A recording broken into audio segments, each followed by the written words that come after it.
오늘은 생명의 삶 4월 5일 본문 열왕기상 2장 1절부터 12절까지의 말씀을 통해서 함께 은혜를 나누도록 하겠습니다. 올해 제 첫째 주은이가 중학교에 입학하면서 되돌아봤더니 갈수록 아이들이 커가는 시간이 점점 그 시간의 느낌이 짧아지는 것 같아요. 우리 아이가 처음 태어났을 때 언제 이 아이가 걸어 다닐 수 있을까? 언제 말을 할 수 있을까? 언제 학교를 갈 수 있을까? 사실 그 시간이 좀 길어 보였어요. 저희 아내는 그 시간이 너무나 아깝다 이야기하면서 참 이제 빨리빨리 커간다라고 이야기했지만 제 개인적으로는 아이들이 성장하는 시간이 길어 보였어요. 그런데 아이가 중학교에 들어가면서 되돌아봤더니 그 시간이 너무나 짧은 것이죠.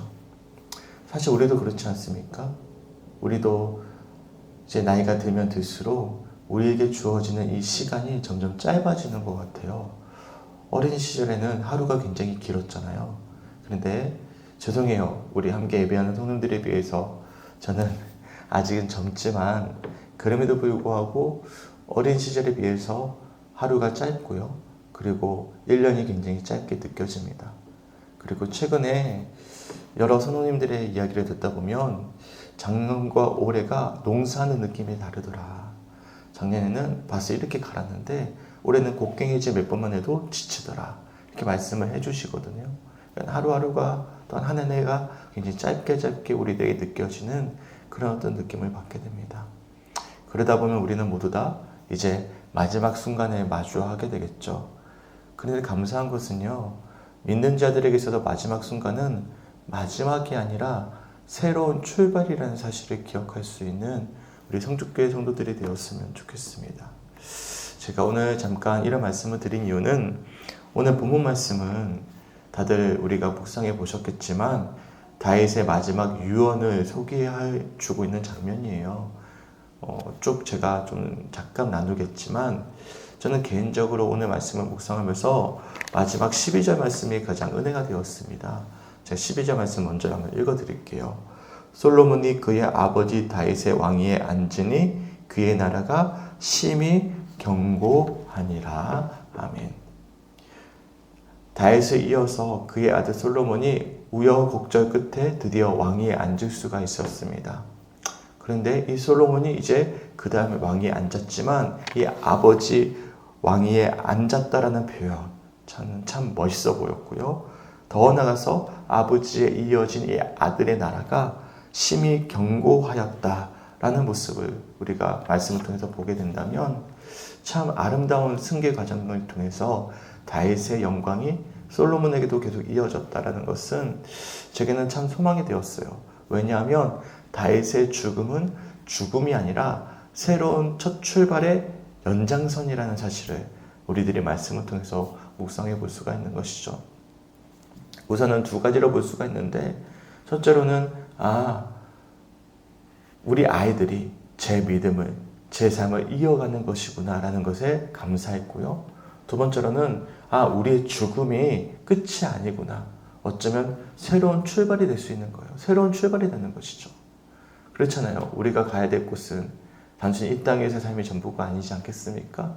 영원히 이어질 하나님 나라의 그 첫 출발이 또한 우리들에게 주어진다는 것은 이것은 세상 사람들이 가질 수 없는 거예요.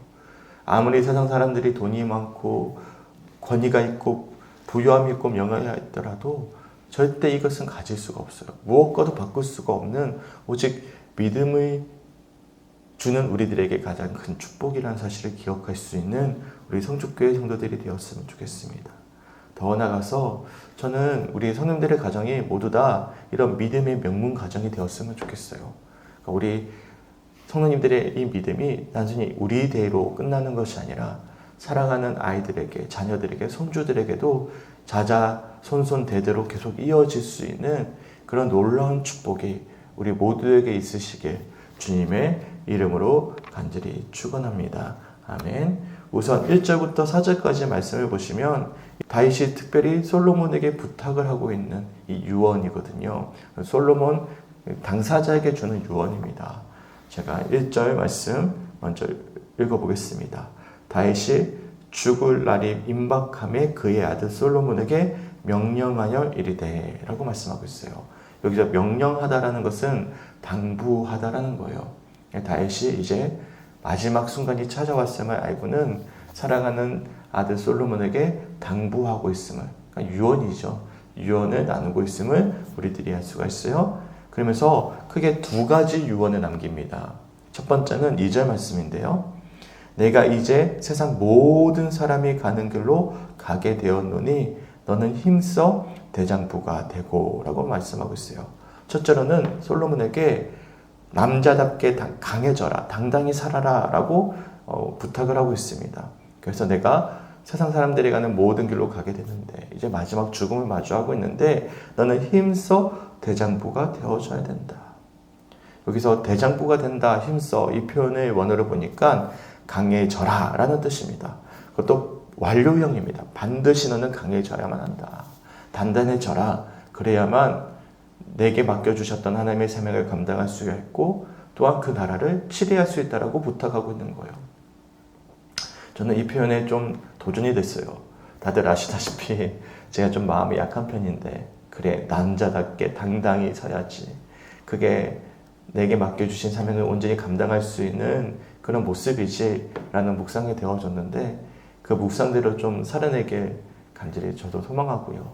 혹여나 마음이 연약하셔서 흔들리고 계시고 또는 어려움을 겪고 계시는 분들이 계신다면 힘써 대장부가 되시길 바랍니다. 강해지시길 바랍니다. 마음을 굳건히 먹으시길 바랍니다. 주님께서 그렇게 우리가 당당히 서기를 소망했을 때 당당히 설 수 있는 힘과 능력을 분명히 주실 것입니다. 믿으십니까? 그리고 두 번째는 이제 다윗의 신앙의 고백입니다. 제가 3절 말씀 한번 읽어드릴게요. 내 하나님 여호와의 명령을 지키고 그 길로 행하여 그 법률과 계명과 율례와 증거를 모세 율법에 기록된 대로 지키라. 그리하면 내가 무엇을 하든지 어디로 가든지 형통하리라. 아멘. 뭐라 말씀하죠? 내가 하나님의 명령을 지키고 하나님이 말씀하시는 그 길로 행하면, 그래서 법률과 계명과 율례와 증거를 모세 율법에 기록된 대로 모두 다 지키면 내가 무엇을 하든지 하나님이 너를 형통하게 인도해 주실 것이다 라는 고백을 하고 있는 거예요. 이것은 누구의 고백이죠? 다윗의 사실 삶의 고백입니다. 다윗의 생애를 되돌아보면 얼마나 기구합니까? 여기서 예배하고 있는 우리 모두 중에 다윗과도 같은 기구한 삶을 살아내신 분이 아마 안 계실 거라 생각해요. 그냥 비교할 수가 없어요. 그가 얼마나 기구한 생활을 살아왔는지 우리가 지금 리딩 지저스 사무엘상 말씀을 읽고 묵상하고 있지만 다들 알고 계시지 않습니까? 이게 정말 얼마나 큰 어려움과 환란을 거쳐왔는지 우리가 말씀을 통해서 볼 수가 있는데, 그런 과정들 속에서 누가 지켜주셨습니까? 하나님이 다윗의 그 삶을 붙잡아 주시고 그의 삶을 가장 선한 길로 인도해 주셨습니다. 왜 그랬죠? 비록 그가 중간에 넘어지기도 하고 죄도 범했지만 그럼에도 불구하고 그는 끝까지 하나님의 말씀을 붙잡고자 그 순전한 마음을 가지고 애를 썼기 때문입니다. 밧세바를 범하는 죄를 지었음에도 나단의 그 말씀에 그가 철저히 회개하고 다시금 돌이켰잖아요. 그러니까 그는 항상 모세 율법에 기록된 하나님의 말씀대로 지키고자 마음을 품고 있었던 하나님의 사람이었기에 하나님이 그가 무엇을 하든지 이제는 어디로 가든지 형통케 하셨던 모습들을 우리들이 다윗의 생애를 통해서 알 수가 있는 것입니다. 이처럼 다윗이 남겨줄 수 있었던 유언은요, 솔로몬의 마음을 단단히 먹고 정말로 강한 마음을 가지고 살아낼 것을 당부하고요. 두 번째로는 다윗의 신앙의 고백이죠. 하나님의 인도하신 가운데 살아내라 라는 부탁을 하고 있는 거예요. 저도 이 다윗의 고백을 보면서 우리 아이들에게 줄 수 있는 게 뭐가 있겠습니까? 우선은 아이들이 스스로 삶을 정말로 잘 살아낼 수 있도록 단단한 마음을 가질 수 있도록 잘 사랑으로 지도해야 될 것 같고, 가장 중요한 것은 아이들에게 믿음을 심겨주는 것. 그것을 뭘로 보여줄 수 있어요? 내 삶으로. 내가 살아냈던 삶의 모습으로 아이들에게 권면해 줄 수 있는 것. 이것이 참 아름다운 마무리이지 않을까. 사실 말로만 한다면 그게 무슨 감동이 되겠습니까? 아버지가 살아왔던 삶을 솔로몬도 알지 않겠습니까? 그 솔로몬의 그런 시선으로 바라본다면 이 다윗이 살아왔던 삶 자체가 하나님의 일하심의 증거이지 않겠어요. 그래서 아마 이런 고백을 하는 다윗의 모습이 다들 감동이 되실 거고 도전이 될 거예요. 우리 아이들에게 우리의 모습이 그런 모습이 되었으면 좋겠다. 그런 묵상을 해볼 수 있는 우리 성주교회 성도들이 되었으면 좋겠어요. 그리고 4절 말씀은요. 어떤 말씀이냐면 다윗과 하나님이 맺었던 언약은 신실하게 이루어졌음을 그가 고백하고 있는 유언입니다. 제가 4절 말씀 한번 읽어볼게요. 여호와께서 내 일에 대하여 말씀하시기를 만일 내 자손들이 그들의 길을 삼가 마음을 다하고 성품을 다하고 진실이 내 앞에서 행하면 이스라엘 왕위에 오를 사람이 내게서 끊어지지 아니하리라 하신 말씀을 확실히 이루게 하시리라. 여기 4절 말씀에 보시면 여호와께서 내 일에 대하여 말씀하시기를, 이게 다윗 언약입니다. 하나님이 다윗과 맺었던 언약, 그 언약은 신실하게 이행될 것임을 지금 솔로몬에게 마지막 유언처럼 남기고 있음을 우리들이 알 수가 있는 것이죠. 그렇습니다. 하나님의 약속은 반드시 성취됩니다. 믿으십니까? 그 대표적인 사건이 무엇이에요? 예수의 부활. 우리가 이번 주에 부활절을 맞이했었는데 바로 예수의 부활. 성경에서 예언했던 것은 반드시 성취가 되는 것입니다. 믿으십니까? 이것을 다윗은 너무나 잘 알고 있었고 그가 경험했고 그것을 마지막으로 솔로몬에게 당부하고 있는 거예요. 너뿐만 아니라 앞으로 이어질 다윗 왕조는 이처럼 우리가 마음을 다하고 성품을 다하고 진실이 하나님 앞에 행하면 정말로 주님께서 확실히 다윗과 맺은 언약을 이루어 주실 것이다.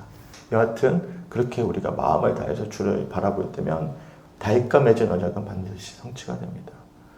우리도 마찬가지죠. 하나님이 우리와 맺었던 언약은 우리 때에 성취가 안 되면 반드시 우리 아이들이 똑같이 그 믿음을 가지고 주를 바라볼 때면 주님은 분명히 하나님의 때 열매를 맺게 해주십니다. 저는 그런 믿음이 있어요. 좀 이따 보시면 바르실레 이야기가 나오거든요. 제가 자세하게 말씀을 시간 관계상 말씀드리지 않겠지만 바르실레 자녀들이 그 약속의 성취 결실을 맺게 되는 모습이 등장하거든요. 그러니까 자녀 때 분명히 열매를 맺게 하신다라는 거예요. 혹여나 우리 때가 아니더라도 하나님의 언약은 계속 이어진다라는 것입니다. 그래서 4절 후반절에 보시면 확실히 이루게 하신다. 그러니까 생명의 끝까지 다윗은 이 믿음의 확신을 가지고 있었음을 우리들이 말씀을 통해서 알 수가 있는 것입니다. 이처럼 1절부터 4절까지 이 다윗의 이 솔로몬 당사자를 향한 유언은 믿는 자들이라면 모두 다 소망할 수밖에 없는 유언인 것 같아요. 그렇지 않습니까? 우리도 이런 아름다운 유언을 남길 수 있는 생애가 되었으면 좋겠습니다. 근데 여기서 우리가 주목해봐야 될 표현이 하나가 있어요. 그건 뭐냐면 이 길이라는 표현입니다. 3절에 보시면 그 길로 행하여 이 표현이 등장해요. 또한 4절에 보시면 그들의 길을 삼가, 그리고 2절에 결정적으로 모든 사람이 가는 길로 라는 표현이 등장합니다. 길 반복되죠. 그러니까 모든 사람이 가는 길이 있어요. 어떤 길입니까? 결국에는 죽음이라는 길이에요. 그런데 다윗은 또 다른 길을 가고 있어요. 그래서 어떤 길입니까? 하나님의 언약을 소망하는 길입니다. 영혼을 소망하는 길이에요. 자신의 때 끝나는 게 아니에요. 솔로몬 때에도 솔로몬의 자녀에게도 영원히 이어지는 또 다른 길입니다. 그러니까 방향성이 다른 거예요. 삶의 방향성이. 보는 시선이 다른 거예요. 다들 그러잖아요. 죽음은 끝이라고. 아니죠. 새로운 출발입니다. 그게 제가 처음에 읽어드렸던 12절 말씀. 계속해서 솔로몬의 그 영광이 다윗을 통해서 이어지고 있음을 우리가 보지 않겠습니까? 그리고 우리는 새로운 출발이죠.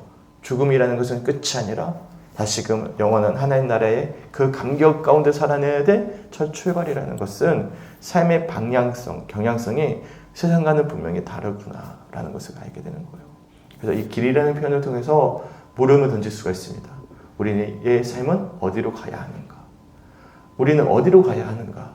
라는 물음을 던져볼 수 있는 우리 모든 성주교회 성도들이 되었으면 좋겠습니다.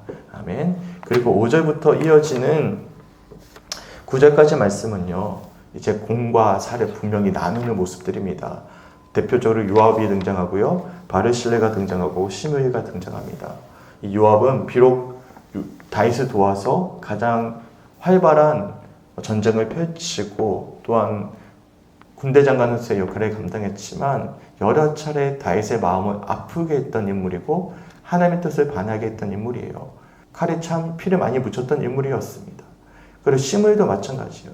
시므이는 사실 사울 왕가의 사람이었기 때문에 다윗에 대한 원한을 항상 품고 있었습니다.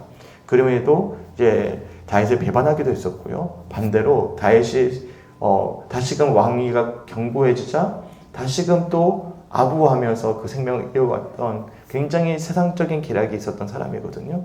그런데 결국에는 마지막 때 그들의 과가 드러난다라는 거예요. 근데 반대로 바르실레는 제가 개인적으로 이번에 한 가정을 신방하면서 소개해드렸던 인물이기도 하거든요. 이 압살롬을 통해서 다윗이 배반을 당하고 쫓김을 받았을 때 사실상 유일하게 다윗을 따뜻하게 환대해 주었던 가족이었어요. 굉장히 어려운 결정입니다. 사실상 실권을 했던 이 다윗을 환대해 준다는 것은 큰 생명의 위협을 감수해야만 하는 결정이었거든요. 그래도 하나님의 약속을 또한 따뜻한 마음을 가지고 또한 다윗을 맞이했던 바르실레, 이 바르실레의 자녀들을 부탁하는 장면이 등장합니다. 제가 7절 말씀만 대표적으로 한번 읽어드릴게요. 마땅히 길르와 바르실레 아들들에게 은총을 베풀어 그들이 내 상에서 먹는 자 중에 참여하게 하라. 내가 내 영 압살롬의 낯을 피하여 동망할 때 그들이 내게 나왔느니라. 뭐라고 표현하고 있어요? 당시 바르실레가 늙었기 때문에 아마 이때는 아마 죽지 않았을까 싶어요. 그런데 뭐라고 부탁하냐면 바르실레 아들들에게 은총을 베풀어라. 그리고 내 상에서 먹는 자 중에 참여해라. 마치 왕자처럼 대해달라라는 부탁입니다. 제가 앞에서 말씀드렸잖아요. 반드시 하나님의 언약은 성취되고 우리의 축복은 분명히 결실을 맺게 될 것이다. 바르실레의 헌신은 그 자녀들의 때에 열매를 맺게 되면 우리가 7절 말씀을 통해서 묵상해 볼 수가 있어요. 그리고 9절 말씀 보시면 이런 표현이 있잖아요. 무지한 자로 여기지 말지어다. 너는 지혜 있는 사람 입으로 그에게 행할 일을 알지니 그의 백발이 피 가운데 수월로 내려가게 하라. 시므이만 제가 대표로 이야기해드렸지만 요압도 똑같아요. 그러니까 그가 받았던 분명한 잘못은 그가 행했던 잘못이죠. 그 잘못은 분명히 하나님의 심판의 때 분명히 하나님께서 보신다라는 것입니다. 그래서 우리가 항상 순전한 마음으로 단순한 시선으로 주를 바라며 살아내기를 결단할 수 있는 우리 모든 성축교회 성도들이 되시게 주님의 이름으로 간절히 축원합니다. 아멘. 그러면서 10절부터 이제 11절까지 말씀을 보시면 다윗이 드디어 생명을 다했습니다. 조상들과 함께 누워 다윗상에 장사되었다라고 말씀하고 있고 이처럼 다윗이 이스라엘 왕이 된 지 40년 동안 헤브론에서 7년 동안 예루살렘에서 43년 동안 다스렸다라고 말씀하고 있음을 우리들이 알 수 있어요. 그리고 12절 말씀에 이렇게 말씀하는데 제가 한번 읽어드릴게요. 솔로몬이 그의 아버지 다윗의 왕위에 앉으니 그의 나라가 심히 견고하니라. 다윗이 죽고 나라가 끝이 아니었습니다. 새로운 출발이었어요. 나라가 심히 견고해졌다. 다윗의 축복이죠. 그런데 되돌아보면 다윗은 완벽한 사람은 아니었어요. 하지만 완벽하진 않았지만 온전한 사람이었습니다. 누구 앞에서요? 하나님 앞에서 온전한 사람이었습니다. 이처럼 오늘 열왕기상 2장 1절부터 12절 오늘 주어진 부분은요. 참 아름다운 말씀이죠. 한 사람의 마지막이 참 이처럼 축복이라는 것. 그래서 너무나 아름다운 거예요. 소망하기는 우리 성축교회 성도들의 삶이 이런 다윗의 마지막 모습과도 같은 삶이 되었으면 좋겠습니다. 그리고 사랑하는 이 아들에게, 자녀에게 자신처럼 하나님을 온전히 믿음으로 내가 정말 말씀 앞에 온전히 행할 때면 형통하게 될 것이다 라고 축복해 줄 수 있는 그런 삶이 되셨으면 좋겠습니다. 그런 고백을 하셨으면 좋겠어요. 저도 마찬가지로 이제 아이들이 커가면서 시간이 참 빠르구나. 어느 순간 그럴 때가 올 수도 있겠구나라는 그런 생각이 문득 들었어요. 그러면서 오늘 주시는 말씀 제게도 참 도전이 되고 그래 잘 살아야 되겠다. 주의 말씀 붙잡고 잘 살아야 되겠다라는 또 다른 고백을 하게 되었거든요. 소망하기는 오늘 주셨던 말씀들을 은혜 가운데 잘 붙잡고 고백할 수 있는 우리 모든 성축교회 성도들이 되시게 주님의 이름으로 간절히 축원합니다. 아멘. 우리 함께 기도했으면 좋겠는데요. 금요일은 다음 세대를 위한 기도, 세 가지 기도 제목을 읽어드릴게요. 첫 번째, 이 시대 아이들이 세상의 아름다운 것에 마음을 빼앗기지 않고 부활의 예수님이 나의 주인임을 믿을 수 있도록. 두 번째, 연약하여도 하나님이 일하심에는 실수가 없으심을 믿으며 교회 학교를 위해 기도하고 헌신하는 우리 교회가 될 수 있도록. 세 번째, 영아들에게도 예배할 수 있는 여건을 허락해 주시도록 함께 기도해 주셨으면 좋겠습니다. 딱 오늘 말씀과도 결부가 되는 기도 제목이 함께 기도해 우리들에게 주어졌는데요. 오늘 주었던 말씀 붙잡고 다음 세대를 위해서 기도할 수 있는 우리 모두가 되었으면 좋겠어요. 그러기 위해선 누가 먼저 믿음 안에서 온전히 살아내야 될까요? 바로 우리 자신이 믿음 안에서 온전히 살아내야 됩니다. 그럴 때 자녀들에게 우리의 삶을 바라보게 하면서 온전한 유언을 내어드릴 수 있다는 사실을, 전할 수 있다는 사실을 기억할 수 있는 오늘 우리 모두 성주교회 성도들의 묵상과 또한 중보의 시간이 되셨으면 좋겠습니다. 우리 함께 기도하겠습니다. 주님 너무나 감사합니다. 주님 은혜 가운데 함께 하시고 붙잡아 주셔서 이처럼 함께 오늘 주어진 말씀을 묵상하게 하심에 주님 너무나 감사합니다. 오늘 다윗의 이 아름다운 유언이 우리 모두의 유언이 되어지기 간절히 소망합니다. 우리의 삶의 모습이 되어지기 간절히 소망합니다. 대자공처럼 마음을 단단히 먹고 내게 주어진 하루를 감사함으로 살아낼 수 있도록 인도하시고, 더 나아가 우리가 온 마음을 다하고 성품을 다하고 진실이 주님 앞에 온전히 행함으로 그 말씀 붙잡고 살아내므로 풍성한 결실을 맺기를 소망하면서 또한 하나님의 은혜를 간구하면서 하루를 살아낼 수 있도록 인도하여 주시옵소서. 그래서 우리의 삶이 또한 사랑하는 자녀들에게 또 다른 아름다운 유언으로 남길 수 있길 소망하는 그 결심을 가지고, 또한 아름다운 결실을 맺기를 소망하는 그런 믿음을 가지고 오늘 하루를 감사함으로 살아낼 수 있는 우리 모두가 될 수 있도록 주님 인도하여 주시옵소서. 그래서 주님의 때 우리가 마지막 그 순간을 마주할 때면 사랑하는 이들에게 이처럼 아름다운 유언을 남길 수 있는 그런 축복된 우리 성주교회 성도들의 믿음의 여정 될 수 있도록 하나님 인도하여 주시옵소서. 특별히 오늘 다음 세대를 위해 기도하기 원합니다. 우리 교회 학교를 위해서, 우리 나라에 있는 모든 아이들을 위해서, 특별히 저출산 문제를 두고도 우리가 함께 중보할 수 있도록 인도하시고, 특별히 우리 자녀들에게 우리 이런 아름다운 다윗과도 같은 믿음의 유산을 남기기를 소망하고 중보할 수 있는 오늘 하루가 될 수 있도록 주님 함께하여 주시옵소서. 감사드리며 우리를 사랑하시는 예수님의 이름으로 간절히 기도드렸습니다.